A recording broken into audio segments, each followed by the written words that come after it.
Saya bersumpah bahwasanya hanya manusia tidak beragama atau anti agama yang memfitnah undangan ibadah sebagai hasutan kejahatan. Karenanya, melalui sidang ini saya serukan kepada kepolisian dan kejaksaan segera taubat kepada Allah Subhanahu wa taala sebelum kalian mendapatkan azab Allah Subhanahu wa taala.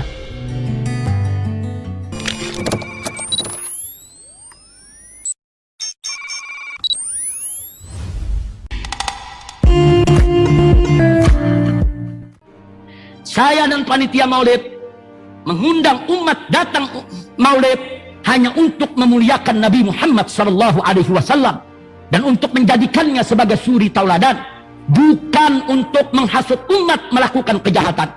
Jika undangan maulid difitnah oleh kepolisian dan kejaksaan, sebagai hasutan kejahatan berkerumun, maka saya khawatir majelis hakim nanti ke depan azan panggilan sholat ke masjid dan undangan kebaktian ke gereja serta himbauan ibadah di pura dan kelenteng juga akan difitnah sebagai hasutan kejahatan kerumunan, sehingga ini akan menjadi kriminalisasi agama. Demi Allah, saya bersumpah bahwasanya hanya manusia tidak beragama atau anti agama yang memfitnah undangan ibadah sebagai hasutan kejahatan. Karenanya, melalui sidang ini saya serukan kepada kepolisian dan kejaksaan segera taubat kepada Allah Subhanahu wa taala sebelum kalian mendapatkan azab Allah Subhanahu wa taala. Dan kami mohon kepada majelis hakim yang mulia untuk segera menghentikan kejahatan kriminalisasi agama ini, khususnya kriminalisasi Maulid Nabi Muhammad SAW di Petamburan. Selanjutnya, Romawi 3, kronologis kasus. Di sini saya sampaikan kronologis dan rangkaian kasus yang didakwakan terhadap saya agar supaya semua pihak lebih mudah memahami masalah, yaitu sebagai berikut. 1. Tanggal 9 November 2020 saya meninggalkan Saudi dalam keadaan sehat walafiat dengan membawa surat bebas COVID dari otoritas Saudi. 2. Tanggal 10 November 2020 saya dan keluarga tiba di Bandara Cengkareng yang disambut jutaan umat Islam yang telah memenuhi Bandara Cengkareng dari mulai pintu pesawat hingga ke bagian dalam dan luar gedung bandara, bahkan sampai ke rumah saya di Petamburan. Akibatnya, 1. Saya tidak diperiksa kesehatan di bandara. 2. Saya tidak dapat penjelasan tentang pandemi di bandara. 3. Saya tidak diberitahu tentang kewajiban isolasi mandiri selama 14 hari. 4. Saya tidak dapat clearance kesehatan dari pihak bandara. 5. Paspor dan surat bebas COVID-19 dari Saudi tertahan selama sepekan di tangan petugas bandara. 3. Tanggal 11 November 2020 saya dan keluarga kelelahan sehingga meminta bantuan dari kawan dokter untuk pemeriksaan kesehatan dan pemberian vitamin beserta suplemen untuk meningkatkan stamina. 4. Tanggal 12 November 2020 saya menghubungi tim medis dari tim Mercy yang sudah berpengalaman nasional maupun internasional untuk melakukan pendampingan dan pemeriksaan kesehatan lebih intensif untuk saya dan keluarga. 5. Tanggal 19 November 2020 saya pulang ke rumah saya di pesantren agrokultural Markas Syariat di Megamendung Bogor untuk pelaksanaan sholat Jumat dan peletakan batu pertama Masjid Raya MS serta peresmian studio media TV MS yang terdiri dari pengurus dan guru serta santri dengan tetap patuhi prokes. Dan pada hari yang sama, tim Mercy memenuhi permohonan saya dan mengirim tim medisnya yang dipimpin oleh Dr. Hadiki Habib yang menemui saya di pesantren agrokultural Markas Syariat Megamendung Bogor. 6. Tanggal 14 November 2020 saya menikahkan putri saya dalam acara Maulid Nabi Muhammad SAW di Petamburan dengan mengikuti prokes. Walaupun akhirnya terjadi pelanggaran dan saya mengaku salah, saya meminta maaf dan saya sudah membayar denda 50 juta rupiah. 7. Tanggal 15 November 2020 saya mengadakan resepsi pernikahan di rumah saya. Yang tadi akad nikah, ini resepsinya dengan prokes super ketat seperti undangan sangat terbatas, tamu digilir per grup dengan jam berbeda, semua tamu memakai masker dan jaga jarak, dan waktu juga sangat dibatasi. Yang kami undang hanya keluarga dari laki-laki, mempelai laki-laki dan mempelai perempuan. 8. Nah, 8 maaf, ada perbaikan majelis hakim, itu tanggalnya tanggal 15 bukan 16, masih tanggal yang sama di halaman 9. 8 masih tanggal 15 November 2020. Saya dan panitia maulid membayar denda sebesar 50 juta rupiah karena terjadi pelanggaran prokes dalam acara maulid Nabi Muhammad SAW, walau tanpa sengaja dan di luar kendari. Sedangkan acara resepsi pernikahan di rumah saya tidak ada pelanggaran prokes. Semua berjalan tertib dan aman. 9. Tanggal 17 November 2020.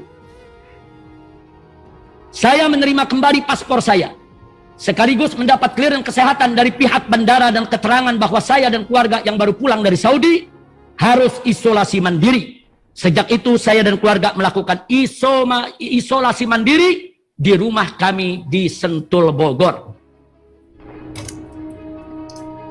10. Tanggal 19 November 2020. Entah kenapa Petamburan tempat tinggal saya didatangi oleh pasukan Kopsus TNI, yaitu Komando Operasi Khusus TNI yang terdiri dari 3 pasukan elit TNI, yaitu Kopassus Angkatan Darat, Marinir Angkatan Laut, serta Pashas Angkatan Udara.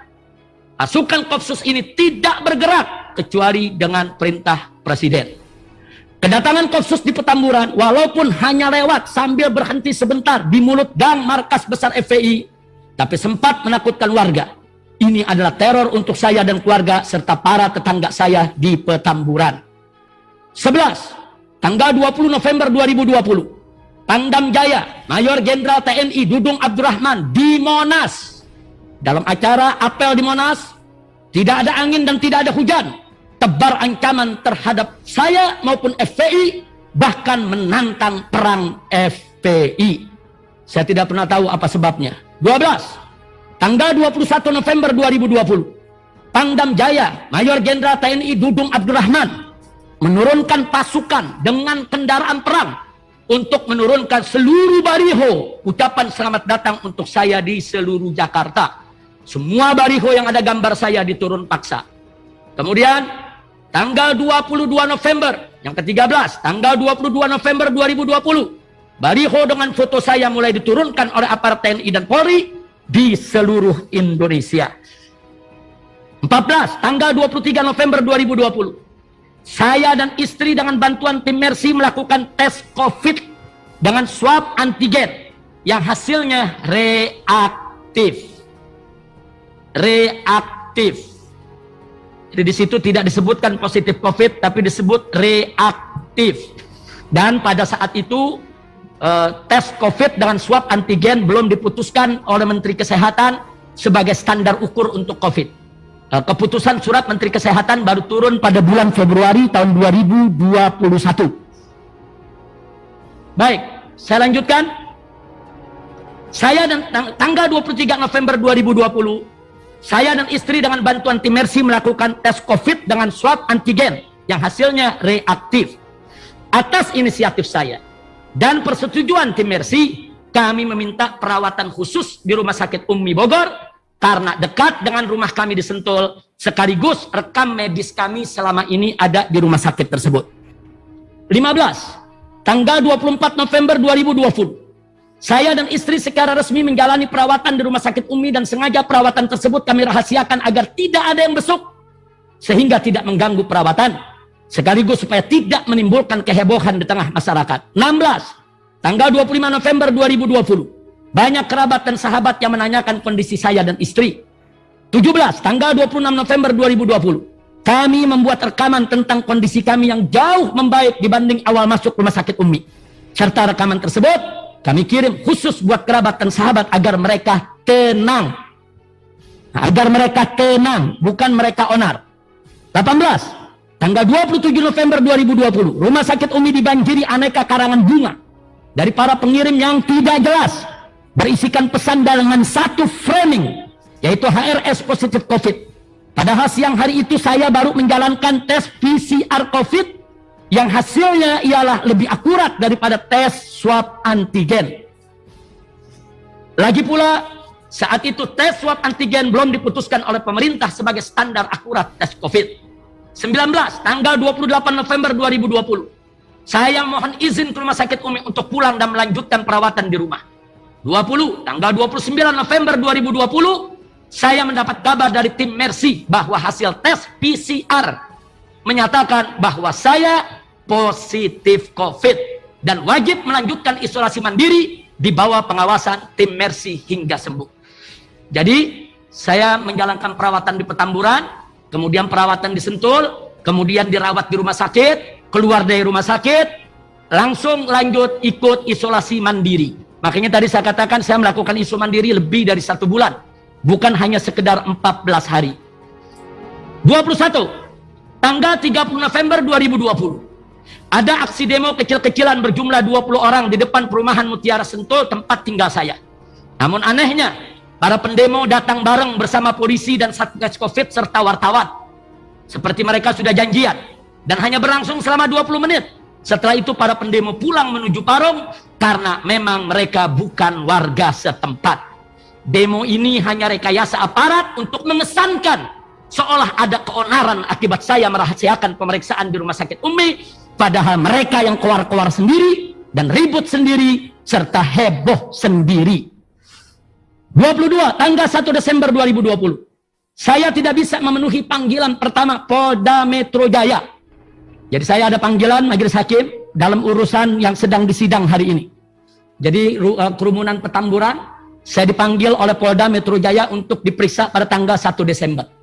Karena saya baru pulang dari rumah sakit, masih menjalani isolasi mandiri, saya kirim pengacara untuk menghadap kepada penyidik di tanggal tersebut, meminta supaya pemeriksaan saya diundur 1 minggu dan dikabulkan oleh penyidik, mundur 1 minggu. Jadi tanggal 1 Desember, saya tidak bisa memenuhi panggilan pertama Polda Metro Jaya untuk pemeriksaan sebagai saksi, bukan sebagai tersangka, sebagai saksi. Pada saat itu dalam kasus kerumunan Maulid di Petamburan, karena saya masih dalam perawatan sekaligus isolasi mandiri. 23, tanggal 3 Desember 2020. Kapolri Jenderal Polisi Idham Aziz umbar ancaman keras terhadap saya dan FPI yang sampai hari ini data digitalnya ada di semua medsos maupun di media TV nasional yang mainstream. Data digital itu belum dihapus. Jadi umbar ancaman terhadap saya, terhadap FPI, saya sendiri nggak jelas apa maksudnya. Tanggal 4 Desember 2020, Kapolda Metro Jaya, Irjen Polisi Fadil Imran, ancam akan sikat saya dan FPI. Dia menggunakan kata sikat, saya akan sikat itu HRS dan FPI. Nah, jadi ini dilakukan tanggal 4 Desember. Kemudian nomor 25, tanggal 7 Desember. Rentetan ini sengaja saya sebutkan supaya jadi jelas. Ini rentetan kenapa saya ada di kursi terdakwah pada hari ini. Tanggal 7 Desember, jam 10 pagi. Jadi di sini ada tambahan Pak Hakim, antara 24-25, antara tanggal 4 sama tanggal 7, itu ada tanggal 6, tapi tengah malam. Tanggal 6 jam 10, saya minta izin kepada tim Mercy, saya ingin dirawat, menjalani isolasi mandiri, pindah keluar kota, yaitu ke Kerawang. Karena di Sentul banyak teror, kemudian banyak tamu yang mau datang, kita nggak enak hati menolaknya.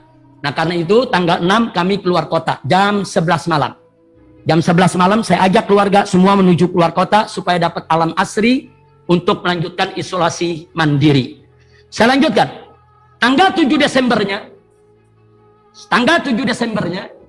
pagi dini hari, sekitar jam setengah 1 pagi, tiba-tiba ketika kami sedang menuju tempat peristirahatan, kami dikejar, kami dipepet, kami ditembaki. Nah, kami tidak pernah tahu siapa mereka sebetulnya. Akhirnya 6 pengawal kami diculik. 6 pengawal kami diculik pada malam itu. Nah kemudian besok paginya jam 10 pagi, karena kami nggak tahu siapa yang menculik, kami tidak pernah menuduh itu polisi atau siapapun. Kami hanya mengatakan orang tak dikenal. Jam 10 pagi, saya masih belum bisa memanggili panggilan kedua sebagai saksi. Karena saya masih harus istirahat pemulihan kesehatan di luar kota. Apalagi di pagi dini hari tersebut, saya dan keluarga baru saja mendapatkan serangan brutal dari gerombolan orang tak dikenal yang menembaki rombongan kami dan menculik 6 pengawal kami. Nah, tapi akhirnya Polda Metro Jaya memberi waktu hingga tanggal 14 Desember untuk pemeriksaan sebagai saksi. Jadi kami tidak pernah mangkir, kami tidak pernah lari dari panggilan. Nah, jadi kami minta izin dan diizinkan tanggal 14 jam 10 pagi tersebut agar tanggal 14 menghadap untuk diperiksa sebagai saksi dalam kasus kerumunan Maulid Nabi Muhammad SAW di Petamburan.